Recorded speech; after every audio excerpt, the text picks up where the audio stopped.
네, 여러분 안녕하세요. 김명희 교수 상담TV의 김명희입니다.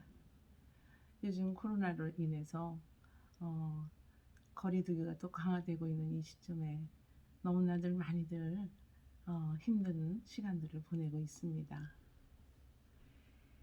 오늘은 제가 재혼 가정에 대해서 갈등과 문제점, 그리고 어떻게 하면 보다 나은 재혼 가정이 좀 더 갈등을 좀 해소하고 좀 더 행복할 수 있는지에 대해서 좀 말씀을 드리도록 하겠습니다. 제 가족 치료라는 책 중에 그 재혼 가정 챕터에서 조금 요약을 해서 말씀드리도록 하겠습니다. 우선 이혼율의 증가로 인해서 재혼 가정이 많이 보편화되고 있는 요즘인데요. 그런데 많은 분들이 그 재혼을 하는 데 있어서 많은 고민들을 하게 되죠. 과연 그 아픈 그 시간을 보내고 이혼을 했는데 또다시 재혼을 하게 되는 그 시점에서 정말 많은 것을 생각하게 되는데요. 재혼 가정의 특징을 한번 살펴보면은 재혼 가정의 모습은 그 자녀가 있느냐 없느냐, 자녀의 유무에 따라서 조금 달라질 수가 있겠습니다. 제 그 동영상 중에 어, 이혼하고 재혼했는데 다시 재혼하는 그 요인에 대해서 올렸던 영상이 있는데 그 뒤에 여러분들께서 어, 재혼 가정도 행복할 수 있다.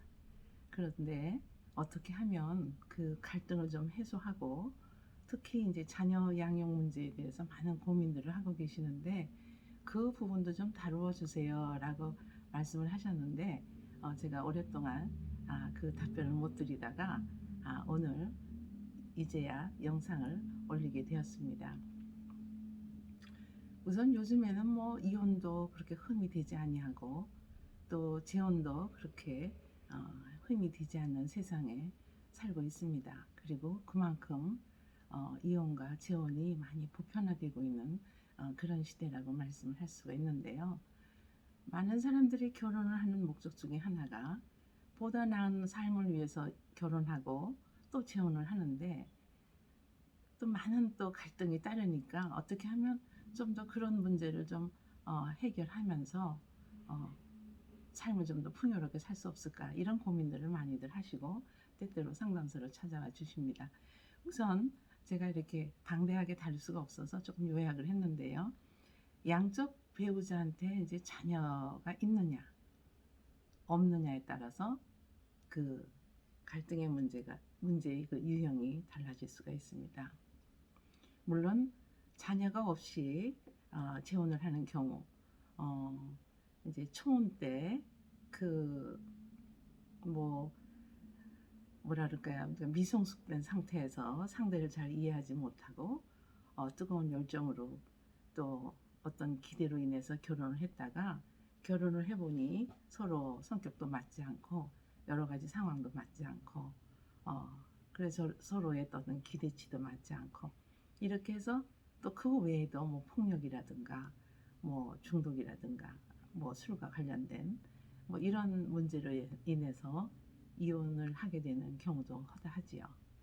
근데 젊은 나이에 그 이혼하고 그렇게 계속 혼자 산다는 것도 많은 어려움이 있죠. 여성인 경우에는 어떤 전문성을 가지고 어떤 직업이 있을 경우에는 괜찮은데 그렇지 못한 경우에는 경제적으로 많은 어려움이 따르게 되겠고 또 이혼할 당시에 자녀를 이제 여성 쪽에서 맡아서 양육을 하게 됐을 때 그 여러 가지 경제적인 어려움이 또 있을 수가 있겠습니다. 그래서 여성들의 경우에는 재혼을 할 때, 그러니까 자녀가 있는 여성이 재혼을 할 때 많은 부분이 경제적인 어려움 때문에 재혼을 하게 되는 경우도 없지 않아 있습니다. 그렇다면 남성들은 어떨까요? 남성들은 자녀를 맡아서 이혼을 했는데 이 자녀를 양육하자니 너무나 어렵죠. 남자가 바깥에 경제 활동도 해야 되고 가정의 자녀도 돌봐야 되고 또 엄마의 역할을 하자니 준비되지 않은 상태에서 그래서 남성들은 대부분 이 자녀 양육 때문에 재혼을 결정하는 경우가 많이 있습니다. 그래서 여성은 경제적인 여건, 또 남성은 자녀 양육의 문제로 인해서 재혼을 결정하는 경우가 프로테이지로 따지면 좀 많다고 볼 수가 있겠습니다. 양쪽 배우자에게 재혼하는 배우자에게 자녀가 없다면 큰 문제가 되지 않아요. 재혼해서 더 행복하게 첫 번째 초혼 때 그 젊었을 때 그 실수를 더 만회해서 더 행복한 가정을 잘 꾸려나갈 수가 있는데 자녀가 없는 거와 자녀가 있는 것이 상당히 그 재혼하는데 다르다고 볼 수가 있겠습니다. 그래서 재혼 가족의 문제를 이렇게 우리가 조금 간략하게 정리를 해보면 재혼 가족은 우선 부부 관계도 중요하고요. 그 다음에 이제 자녀들과의 정서적인 어떤 교류 상당히 중요하죠. 이제 우리가 흔히 계부, 계모라고 말을 하는데 계부와의 그러니까 여성이 자녀를 데리고 갔을 경우 또 남성이 자녀를 데리고 왔을 경우 또 이렇게 여성과 남성이 다 자기의 자녀들을 데리고 혼합된 어떤 가정으로 사는 경우 정말 너무나 많은 어려움이 있을 수 있습니다. 제 주변에는 아주 그 신앙이 덕실하신 이제 목사님께서 이제 사별하시고 그 자녀들과 이제 목회를 하시는데 너무나 어려움이 있어서 이제 학교 선생님이신 현재 사모님과 결혼을 이렇게 하셨는데요. 사모님이 울면서 하소연하는 것은 자기는 이제 결혼할 때에 목사님이시니까 우리 자녀들에게 좋은 아빠의 역할을 해 주실 것으로 100% 기대를 했고 그거 하나 보고 결혼을 했는데 결혼해 보니 그런 부분이 그렇지 못하더라. 이제 이러면서 이제 울면서 재혼한 거에 대해서 후회하는. 그러니까 자녀의 좋은 아빠가 돼주기를 기대를 했는데 이제 사역하시느라고 바쁘다 보니까 본인의 자녀에 대해서도 방임된 상태인데 이 사모님이 데리고 간 자녀들 둘인데요. 전혀 관심이 없죠. 그러니까 이제 그 사모님이 이제 재혼한 거에 대해서 엄청난 후회를 하시기도 하고 또 원래 남편과 자꾸 비교가 돼서 남편은 아침에 이렇게 겨울에 운전을 하러 나가면 이제 출근을 이제 학교 선생님이시니까 출근하려고 나가면은 이렇게 차를 스타트를 걸어서 워밍업을 해줄 정도로 섬세한 남편이었는데 목사님이라고 해서 결혼을 했는데 전혀 그런 배려가 없고 오직 자기 사역에만 열중하시더라 이제 이런 거죠. 그러니까 또 목사님의 입장에서도 재혼을 한 이유가 자녀들을 잘 맡아서 양육해 줄 알았는데 뭐 이렇게 하면서 그러니까 이거는 뭐 신앙과도 상관이 없고 일단 그 재혼해서 자녀가 있을 경우에는 우리가 생각하는 것보다도 더 많은 갈등을 가지면서 살고 있다는 것을 이제 제가 주변을 통해서 많이 피부로 느끼고 있습니다. 재혼 가족이 이제 부부 관계라든가 그리고 자녀와의 정서적 교감, 그러니까 자녀와의 정서적 교감을 해야 되는데 이제 그런 게 이루어지지 않을 때 이제 그런 것들이 이제 문제가 되겠고, 그 다음에 이제 재혼을 하면 가족 간의 이제 친족 관계가 이렇게 확대가 되지 않습니까? 예전에는 시부모님, 그 다음에 뭐 장인 장모로 끝났는데 그게 이제 2배로 늘어나니까 확대된 친족 관계, 그 다음에 어떤 그 가족 규범 안에서 또 이렇게 어떤 상호 교류하는 문제에서도 이제 일어날 수 있는 갈등들이 많이 있을 수가 있겠죠. 여러 가지 면에서 총 가족에 비해서 재혼 가족은 신경을 써야 할 그런 부분들이 많이 있습니다. 특히 재혼한 후에 개 부모와 개 자녀가 함께 사는 경우, 이제 함께 사는 경우에 더 큰 갈등이 이제 있게 되는데요. 이제 우선 부부관계에 포점을 맞춰보면은 배우자를 선택하는 기준이 이제 여러 가지가 있을 수가 있겠죠. 그런데 뭐 상대에 대한 어떤 사랑도 있고 그다음에 호감도 있고 이게 이제 바탕이 되겠지만 그러나 재혼 부부의 그 경우에는 초혼 경우보다는 현실적인 동기에서 이제 출발하게 되는 가능성이 매우 높지요. 그래서 아까도 말씀드린 것처럼 자녀 양육 문제 그리고 뭐 일상적인 생활을 하는데 남자분이 자녀들을 데리고 생활을 유지하는 거와 또 경제적으로 바깥에 어떤 활동을 해야 되는 이 부분이 정말로 힘든 그런 과정이 될 수가 있겠죠. 그리고 이제 자녀 양육 문제도 그렇고 사회적인 안정 그리고 경제적인 안정 그리고 외로움이죠.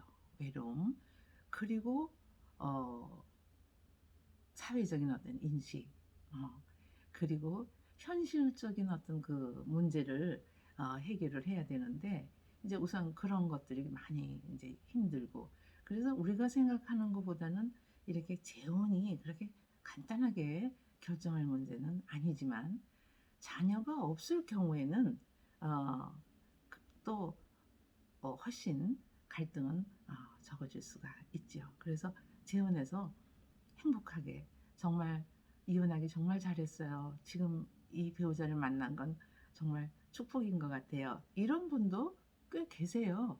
예, 재혼해서 너무 행복하다. 재혼한다고 해서 다 불행하고 재혼한다고 해서 다 이혼하고 꼭 그런 건 절대 아니죠. 근데 이제 재혼했을 때 해서 또 이혼하게 되는 경우는 여러 가지 이제 요인들이 있는데 이제 서로가 이제 자녀가 있을 경우 어, 저희 센터에 오시는 분들 중에도 그 자녀 문제로 굉장히 마음 아파하시는 그런, 그러니까 서로가 마음 아파하는 거죠. 네 자녀, 내 자녀 해가면서. 그거는 이제 이렇게 초혼하시는 분들은 그런 경험이 없겠지만, 이제 재혼하시는 분들은 이제 그런 어려움이 있다는 걸 말씀드리겠습니다. 그래서 이제 재혼을 결정할 때는 이런 외로움, 그러니까 사랑하는 마음, 그리고 돌봄의 마음, 그리고 그러니까 외로움을 좀 덜고 싶은 마음 이런 거에서 시작해서 좋아하는 배우자감이 있으면 정말 재혼하고 싶다 이렇게 이제 생각을 했다가도 자녀들이 있을 경우에는 또 그거에서 또 한 발짝 물러서서 그냥 남자친구 여자친구로 그냥 지내고 싶어요 또 이런 어, 부부들도 그러니까 이렇게 함께 살지는 않지만 이렇게 같은 단지 안에서 서로 남편의 역할, 아내의 역할 해가면서 서로 친구처럼 사는 그런 가정도 없지 않아 있습니다. 그래서 여성들의 경우는 어떤 경제적인 안정을 좀 추구하는 그런 부분이 좀 강하게 나타나고 남성들의 경우에는 자녀 양육을 좀 잘 해줬으면 하는 그런 기대를 가지고 재혼하는 경우가 꽤 많이 있다고 볼 수가 있습니다. 이렇게 서로의 목적과 기대가 이제 다르게 이제 가지고 이제 결혼을 했는데 그 목적과 기대가 충족되지 않았을 때 오는 어떤 실망감, 거기서 오는 어떤 기대의 실망 이런 것들이 있을 수가 있겠고요. 그래서 부부 관계가 다시 오히려 이렇게 살 바에는 그냥 내 새끼 내가 키우겠다. 여기 와서 이렇게 학대를 시키느니 차라리 도저히 안 되겠다. 이렇게 해서 또 그 가정이 이렇게 해체가 돼서 재혼 가정이 이렇게 다시 해체되는 경우도 퍼센테이지가 꽤 높게 통계가 나와 있습니다. 또한 재혼 부부는 이제 과거의 어떤 초혼의 경험에서 오는 그런 상황과 현재의 그 상황을 이렇게 비교하고 현재의 배우자와 과거의 배우자를 비교. 과거의 배우자보다 현재의 배우자가 훨씬 더 여러 가지 면에서 사랑과 그리고 보살핌과 그리고 격려와 지지가 이렇게 따르는 그런 관계라면 문제가 되지 않는데 결혼해놓고 보니 과거의 아내보다 과거의 남편보다 이러이러한 부분이 정말 마음에 안 들고 이러이러한 부분이 나는 몰랐던 부분인데 차라리 이럴 바에는 과거의 그 남편이 과거의 더 그 아내가 뭐 이렇게 또 생각하면서 비교하는 그런 상황도 벌어질 수가 있습니다. 이처럼 부부관계가 외부적인 요인에 따라서 이렇게 안 좋은 영향을 끼칠 수도 있고 또 때로는 좋은 영향을 끼칠 수도 있어요. 그러니까 재혼해서 행복한 부부도 꽤 많습니다. 정말 가정 폭력에 시달리던 어떤 아내가 이혼을 결심을 하고 그리고 정말 성숙한 어떤 그 인성을 가진 남성을 만나가지고 정말 행복한 마음으로 사는 부부도 저는 주변에서 보고 있어요. 그런데 이제 오늘의 주제가 재혼 가정의 어, 그 문제점이 뭔가, 그리고 재혼 가정이 어떻게 하면 좀 더 갈등을 피해서 조금이나마 더 행복한 가정이 될 수 있을까? 이런 취지에서 이 영상을 지금 찍고 있는데요. 재혼 가정이 이렇게 좀 더 좀 행복한 가정이 되기 위해서는 사회나 국가에서도 조금 도움을 줘야 되지 않나, 이제 이런 측면에서 좀 말씀을 드려보면은 어, 일단은 총가정보다는 재혼가정은 사회적으로부터 지지받는 부분이 좀 적을 수가 있겠죠. 그리고 재혼가정의 생활은 그 주변 사람들의 호기심의 대상이 될 때 그게 또 부담이 될 수도 있어요. 이혼하고 재혼하더니 어떻게 잘 살고 있나? 뭐 친척들도 그렇게 생각하고. 그래서 이제 재혼을 하면 그 초혼 때의 그 자녀들하고 이게 그러니까 계부모, 계자녀가 되는 거죠. 그 관계는 그 법률적으로 그냥 인척 관계가 되는 거예요. 인척 관계. 그러니까 다시 말해서 상속과 관련해서도 문제가 될 수가 있고, 그리고 현행법상 계부모와 계자녀 관계는 인척 인척 관계로 되어 있기 때문에 추후에 상속 문제와도 상당한 문제가 또 생길 수가 있는 부분이 있습니다. 그리고 인척 관계라는 말은 법적으로 부모 자녀 관계로서가 아니라 이렇게 결속력이 약간 떨어지는 인척 관계이기 때문에 부모로서 법률적인 권리를 행사하기도 어렵고요. 이런 점도 재혼 가족의 어떤 일체감을 방해하는 요소로 작용할 수가 있겠습니다.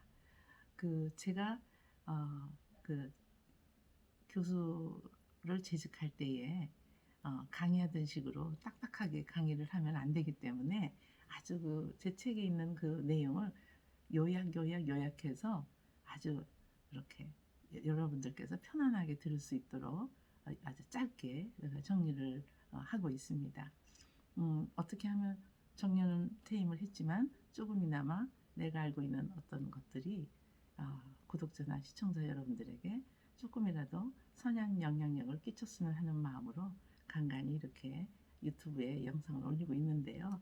여러분들에게 도움이 되셨으면 좋겠습니다. 오늘 그 재혼 가족의 그 갈등, 그리고 재혼 부부들의 어떤 고통, 이런 것들이 국가나 사회에서도 좀 지지가 이루어져야 된다고 보고 있고요. 저는 책에서 이렇게 제 책에서 이렇게 말을 하고 있습니다. 재혼 가족의 대책 해가지고 거기서 제 책 내용을 조금 정리를 해보겠습니다. 재혼 가족이 가지는 문제점을 극복하고 성공적인 가족 생활을 이루기 위해서는 재혼 부부의 어떤 부부 강화 훈련, 네, 그냥 이렇게 좋다고 만나서 이렇게 그냥 피상적으로만 이렇게 하면 잘 살 수 있을 거야, 이것이 아니라 부부가 어떻게 하면 좀 더 결속력 있게 또 자녀와의 관계를 어떻게 더 정서적으로 잘 교류할 것인가, 이런 거를 좀 이렇게 주민센터라든가 사회나 국가에서 좀 뒷받침해주는 그런 부부 강화 훈련은 물론 자녀와의 관계를 위한 부모 훈련 강화도 이런 개인적인 차원에서 노력을 할 수 있도록 국가에서 좀 지원을 해주면 좋겠다는 내용을 제 책에 올린 적이 있습니다. 그리고 재혼 가족에 대한 수용적인 사회 분위기도 상당히 중요하죠. 요즘은 뭐 재혼이 무슨 흠인가요? 이혼도 흠이 아니죠. 살다가 정말 도저히 정말 한 번밖에 없는 인생을 이렇게 마칠 수는 없다. 그래서 이혼하는 거, 그게 무슨 흠이 되겠습니까?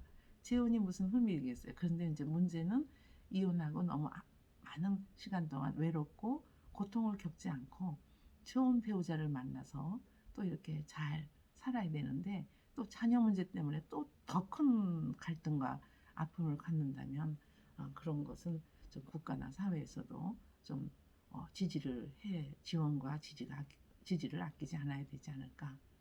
그 좀 욕심을 내본다면 이제 내년 3월에 대통령 선거가 있는데요. 누군가가 이런 공약을 하면 좋겠어요. 한부모 가정, 그다음에 재혼 가정, 맞벌이 가정에 대해서 좀 더 국가나 사회에서 관심을 가지고 좀 지원을 해주고 좀 이렇게 돌봄 체제가 이루어졌으면 좋겠다는 생각을 해봅니다. 그래서 재혼 가족에 대한 수용적인 사회적 분위기도 중요하고요. 그리고 개 부모 가족을 가족 정책의 범주 안에 포함시켜서 이런 어떤 개 부모가 개 자녀에게 친권을 행사할 수 있도록 하는 방안도 법적인 측면에서 새롭게 구성된 가족의 복리, 그러니까 가족 복지죠. 가족 복지를 위한 대책도 마련이 되었으면 좋겠다는 생각을 해보았습니다. 가능하면 이론적인 얘기를 안 하고 여러분들에게 좀 공감이 될 수 있는 이야기를 하도록 노력하고 있습니다. 재혼가정 오늘은 어떻게 하면 좀 더 나은 삶을 갈등 없이 살 수 있을까에 대해서 조금 생각을 해봤습니다. 다음 시간에는 맞벌이 가족, 제 책에 나와 있는 순서대로 맞벌이 가족에 대해서 또 갈등과 아픔에 대해서 한번 여러분들과 영상을 만들어 보도록 하겠습니다. 네, 끝까지 경청해 주셔서 감사합니다. 김명희였습니다.